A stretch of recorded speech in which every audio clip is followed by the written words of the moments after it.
how to get Microsoft Word for free. If you are a student or an entrepreneur who is starting up a business and you want to utilize some of the functionalities on your Microsoft Word, in this video I'm going to show you a quick way on how you can get an alternative that performs the same functionality on your Microsoft Word. So be sure to stay to the end of this video so you don't make any mistake. I'm going to provide you with two different platforms. First, you have to open your favorite browser. In my case, I'm using the Google Chrome. So in the address bar, type google.com. In the search engine, type Google Docs and make sure to select the first one with the best options. Among the list of results that appeared on the search engine, make sure to select the one with the URL address, which is docs.google.com. Allow it a bit of moment to finish loading. If this is your first time on this interface, you'll be required to sign in. On the far extreme right corner, you will see the options to sign in. After signing in, you will be required to go to the extreme left corner and tap on these three dots, where you will land on an interface like this with a bunch of menus. Continue to select the one with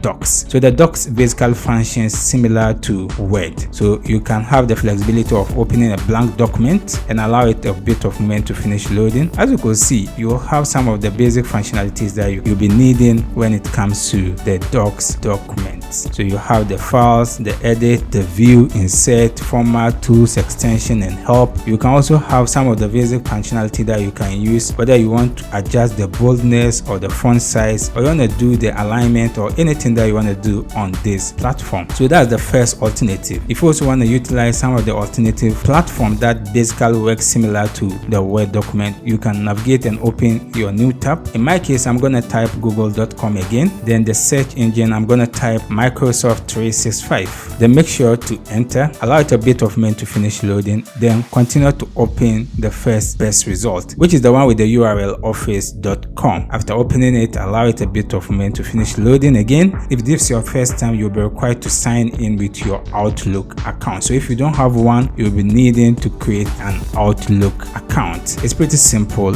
and easy. After signing in, you can then proceed to the left panel where you have a tons of options. Make sure to select Word and allow it a bit of moment to finish loading. So this may take a time depending on your network again. So you have a list of templates here on the upper panel. You can create a blank document. You can also go with the existing template. In this case, we're going to tap on our blank document, and then again you have to wait. So this is basically things that you are doing which is online. So it often gives a synchronized data that you often put on the app, and there you are. The interface has been optimized and you can do various typings and everything that you want to do here. On the top right corner, you have the file, and then the home, and then insert, layout, reference, review, view, help, and then on the ribbons you have the various functionality that you've been utilizing on your existing Word. Besides, if you want to also tap on some of the customized templates, you have it here where you can select a resume, a letter, or anything that you want to select. You have the template there, and you can do the various typings that you want to do, or any of the things that you've been doing on your existing Microsoft Word.